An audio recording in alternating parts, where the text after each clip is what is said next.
সবাইকে স্বাগতম। Tushi and take YouTube চ্যানেলের পক্ষ থেকে আপনাদেরকে স্বাগতম। আজকের ভিডিওটিতে আমরা শিখব কিভাবে XLOOKUP ফাংশন ব্যবহার করে কোনো নির্দিষ্ট ডাটা খুঁজে বের করা যায় এবং সেই রেজাল্টকে ট্রান্সপোর্ট ফাংশন দিয়ে রো এবং কলাম বা কলাম এবং রো থেকে কনভার্ট করা যায়। তা ভিডিওটা শুরু করার আগে আপনাদের কাছে একটা রিকোয়েস্ট, প্লিজ আমার চ্যানেলটি সাবস্ক্রাইব করবেন এবং পাশে থাকা বেল আইকনটি অন করবেন। যদি আমার ভিডিওগুলো ভালো লাগে লাইক কমেন্ট শেয়ার এবং সাবস্ক্রাইব করতে ভুলবেন না। তাহলে চলুন মূল ভিডিওটা শুরু করি।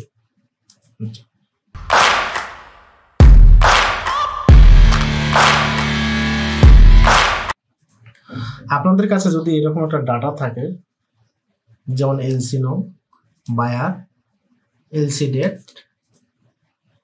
ইয়ান item description, certificate, order quantity এবং হচ্ছে পিআই নাম, সাপ্লাইয়ার নেম, বিসিআই, টিসি নাম। যদি এরকম একটা ডাটা থাকে, এগুলো হচ্ছে কলাম আকারে। এখন যদি ভার্টিক্যালি নিতে হয় অর্থাৎ রো আকারে যদি নিতে হয়, তাহলে আমাদেরকে অবশ্যই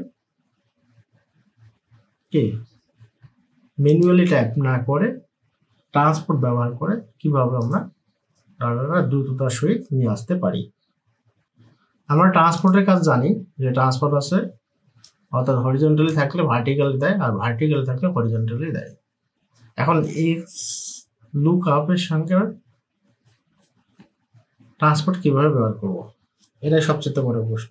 আচ্ছা, আমরা ইতিপূর্বে VLOOKUP এর সঙ্গে ট্রান্সপোর্ট ব্যবহার করছিলাম। সেখানে ট্রান্সপোর্ট আছে কি কন্ডিশনাল অ্যারে আকারে থাকে, কিন্তু ট্রান্সপোর্টের সাথে যদি XLOOKUP ব্যবহার করে এখানে কোনো অ্যারে দেওয়ার কোনো প্রয়োজন হবে না।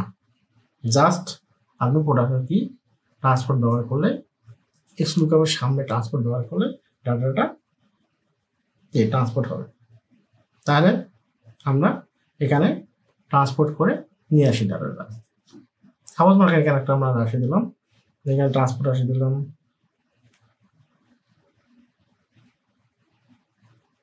ধরুন এটাই দিলাম। এই ডাটাটার সাহায্যে আমরা ট্রান্সপোর্ট করে ডাটাটা নিয়ে আসবো। তাহলে এখানে কি করবো, প্রথমে ট্রান্সপোর্টকে আমরা কল করবো, এরপরে XLOOKUP-কে কল করবো। এরপরে আছে লুকআপ এরে আমরা আছে যার সাহায্যে নিয়ে আসবো এবং এখানে আছে লোকেশনটা, এই লোকেশনটা দেবো। এই লোকেশন এই পর্যন্ত। এর পরবর্তীতে আমাদের লুকআপ রিটার্ন না, আমরা কি কি রিটার্ন চাই, বায়ার, এলসি ডেট, ইয়ান ট্রান্সক্রিপ্ট, এগুলো সব ডিটেলস চাই। তাহলে আমরা কি করবো, এখান থেকে শুরু করে শেষ পর্যন্ত আমরা কি সিলেক্ট করে দেবো। দেওয়ার পরে আমাদের হচ্ছে ব্র্যাকেট, যে কয়টা যেটা ব্র্যাকেট আছে ওটা দিয়ে এটা দেবো। তাহলে দেখুন অটোমেটিকলি ট্রান্সপোর্টের ডাটা তৈরি হয়ে চলে আসছে। XLOOKUP এর আচ্ছা এখানে একটা ডেট ফরম্যাট আসে নাই, এলসি ডেট। আচ্ছা তাহলে কি করতে হবে, আমাদেরকে অবশ্যই রাইট বাটনে ক্লিক করে ডেট ফরম্যাটে দিতে হবে। এটা তো আপনারা সবাই জানেন, আশা করি এই নিয়ে কোনো সমস্যা থাকবে না, ডাউট থাকবে না। এখানে আছে আমরা এই অপশনটা দিলাম, নিচে একটা অপশন আছে, এই অপশনটা দিই। তাহলে দেখুন আমাদের ডেট ফরম্যাটটা চলে আসছে। তাহলে আমরা দেখি যে আসলে সত্যি কি ঠিক আছে কিনা। আমরা এটা দিছিলাম 525 স্ট্যান্ডার্ডে 23 April 26 single 100% organic cotton combed GOTS, certified GOTS 2 ton.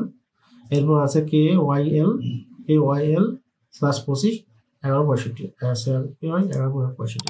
এরপর আছে বাদশা, এরপর আছে BST সার্টিফিকেট আছে। ওকে, তাহলে আমাদের কোনো সমস্যা নেই। আচ্ছা, এটা আমরা কেন ব্যবহার করব,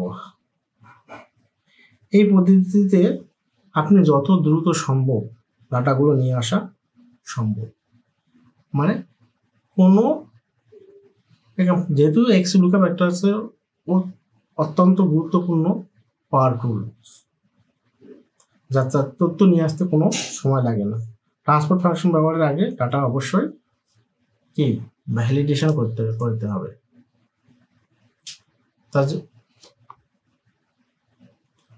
আজকের ভিডিওটা যদি ভালো লাগে, আপনাদের যদি কোনো কমেন্ট থাকে তাহলে কমেন্ট করে জানাবেন। কোথাও বুঝতে যদি সমস্যা থাকে তাহলে অবশ্যই কমেন্ট করে জানাতে ভুলবেন না।